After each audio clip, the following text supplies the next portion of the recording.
A lot of àwọn ọmọ wa tó wà ní from SS1, yes, it's like SS1, ṣẹ́rí log 10 base 10, log 10 base 100, ṣóyè yín. So kẹ́ bá rí question yìí ẹ máa rò pé ó le, kò sí nǹkan tó le bẹ́ẹ̀. Nǹkan tẹ́ kàn máa ṣe ni log 10 base 10 is what? Is 1. Simple arithmetic. Log 10 base 200 is what? 2. Log 10 base 100 is equal, base 1000 is equal to 3. Log 10 base 10,000 is equal to 4.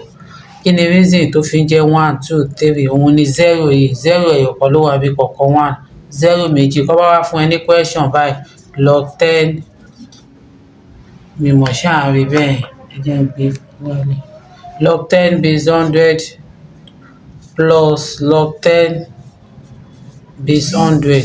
Since that o ti already mọ̀ pé log 10 base 10 is 1 plus log 10 base 100 is 2. Answer jẹ́ ẹ̀ta. Ṣé ó yé wa bẹ́ẹ̀ yẹn? So nínú a máa bẹ̀rẹ̀ sí ní ṣiṣẹ́ àwọn SS1 náà báyìí. A máa ṣe mọ́ra àwọn èyí tó bá yé wa ẹ sọ nínú comment section. So kí wá ní ìyàtọ̀ log 5 base 5? Kí ni answer?